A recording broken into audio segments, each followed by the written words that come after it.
Philosophy is fun, bro. Philosophy is fun. Philosophy is fun. Philosophy is fun. Philosophy is fun. Yuhuu. Halo guys, jadi di sini kita dari kelompok 6 dengan saya Konita Lintang Deulhak. Saya Muterna Jagustin. Saya Intan Indrawati. Saya Rafa Gaida Saflia. Saya Famita Septianti. Jadi di sini kita mau wawancarain orang-orang Untirta yang lewat nih. Ikutin terus ya.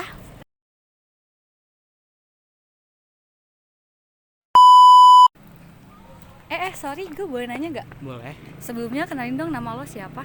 Nama gue Habibi Maulana Fatin. Nama aku Sabrina. Aku Afifah. Aku Farah. Sueb. Namanya Yola. Raden Ari Satria. Nama saya juga Saya Rian. Jurusan apa? Gue dari jurusan ilmu pemerintahan. Ilmu perikanan. Gue baru semester 1 sih. Semester 5. Gue mau nanya, menurut lo nih ya, kalau misalkan lo denger kata filsafat, apa yang terlintas dari pikiran lo? Mungkin susah. Kalau menurut aku filsafat itu kayak mempelajari segala sesuatu dengan logika. Pemandangan hidup bukan? Suatu ilmu, bukan?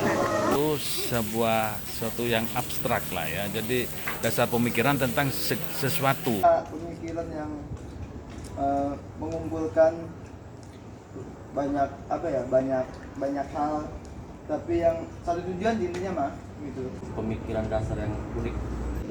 Ada nggak sih filsuf favorit? Oke, makasih ya, Kak. itu filsafat dulu atau ilmu dulu? Kalau menurut aku ilmu dulu. Di tanah. Seperti air. Kerjasama antara angin, udara, air, dan geografi. Api. Kelompok kami akan menjelaskan tentang source of knowledge atau sumber dari pengetahuan yang memiliki 4, yaitu ada reason, perception, reflection, dan juga others atau lainnya yang akan kami jelaskan. Disimak terus ya materinya. Sumber pengetahuan yang pertama yaitu persepsi. Menurut Ibnu Sina, persepsi mencakup 2 proses. Yang pertama, persepsi dari luar manusia, seperti melihat, mendengar, menghirup, mengecap, dan meraba. Ada juga persepsi dari dalam, yaitu indera bersama, imaji, imajinasi, estimasi, dan memori. Persepsi ini berkaitan erat dengan perannya dalam mengkonstruksi pengetahuan, yang dimana persepsi ini bermula dari pengalaman indrawi. Pengalaman indrawi merupakan sumber pengetahuan berupa alat-alat untuk menangkap objek dari luar manusia melalui kekuatan indera. Oke, jadi di sini aku ingin menjelaskan tentang refleksi. Jadi refleksi dalam filsafat ini memiliki 2 sifat, yaitu ada introspection dan otoritas.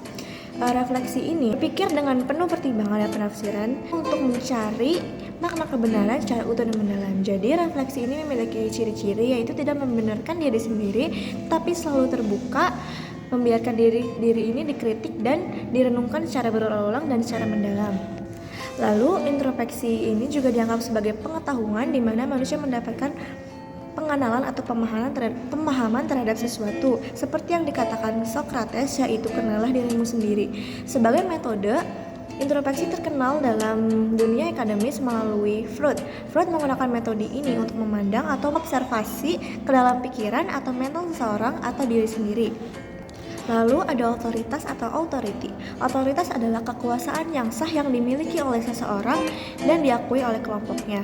Kenapa otoritas ini dapat dijadikan sumber pengetahuan? Karena kelompoknya memiliki pengetahuan melalui seseorang yang berwibawa yang dalam pengetahuannya. Jadi kesimpulannya, sumber pengetahuan dapat dijadikan otoritas karena pengetahuan yang terjadi melalui wibawa seseorang sehingga orang lain memiliki pengetahuan itu. Nah, kalian tahu nggak sih apa yang dimaksud dengan deduktif itu? Jadi deduktif merupakan cara berpikir ataupun pengambilan kesimpulan dari sebuah pernyataan umum menjadi kesimpulan ataupun pernyataan yang bersifatnya khusus. Kalian tahu nggak sih induktif? Nah, induktif itu adalah sebuah cara berpikir dari pernyataan yang khusus ke pernyataan yang umum. Nah, kalian tahu nggak sih apa yang dimaksud dengan dialektika ataupun dialektis? Jadi dialektika ini merupakan suatu metode, yaitu dengan menggunakan tanya jawab kepada orang lain ataupun diskusi untuk mencapai suatu kebenaran tentang suatu hal. Nah, metode ini digunakan oleh Socrates, yang mana Socrates ini menggunakan metode dialektika, yaitu bertanya-tanya kepada orang-orang tentang suatu hal, dan akhirnya ia akan menemukan suatu jawabannya. Baik, jadi sini ada terus atau yang lainnya. Di situ ada 6 substansi. Yang pertama ada intuition atau intuisi. Intuisi adalah suatu kemampuan yang ada pada diri manusia melalui proses kejiwaan tanpa suatu rangsangan atau stimulus mampu untuk membuat pernyataan berupa pengetahuan. Lalu ada telepati. Telepati dapat diartikan sebagai proses transfer informasi melalui perasaan antara satu individu dengan individu lainnya melalui panca indera. Lalu ada keyakinan, iman atau faith, yaitu kemampuan yang ada pada diri manusia yang diperoleh melalui kepercayaan. Clairvoyance itu apa sih? Nah, jadi clairvoyance itu adalah kemampuan melihat suatu objek, individu, atau kejadian tertentu di luar indera penglihatan yang umum. Nah, ini tuh bisa terjadi pada masa lampau, masa kini, atau masa yang akan datang. Nah, bisa juga disebut dengan ramalan. Objek yang terlihat melalui kemampuan ini merupakan objek yang kasat mata, seperti melihat penampakan makhluk halus ataupun aura-aura mistis, dan lain sebagainya. Ih, kenapa ya dingin banget? Ya dingin lah orang habis hujan.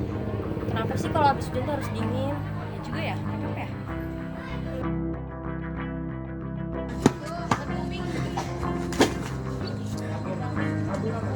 Kenapa ya gue gampang marah? Gimana ya caranya biar gue gampang marah kayak gini? Mikir gak sih kalau bumi ini tuh sebenarnya terbuat dari apa sih? Menurut gue sih dari air ya. Menurut lo? Dari air. Padahal menurut gue kayaknya dari tanah deh. Kok bisa dari tanah? Soal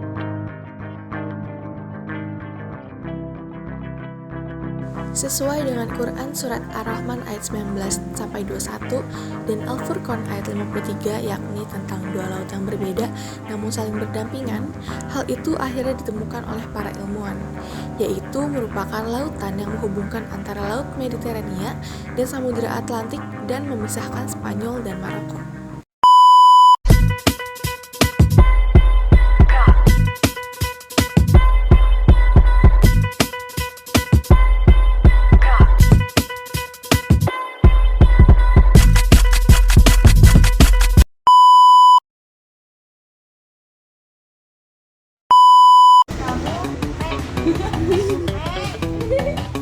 Menurut kamu filsafat itu apa sih, Men? Terus menurut kamu tuh unsur pembentuk bumi itu apa sih? Meow. Oke, jawabannya keren banget.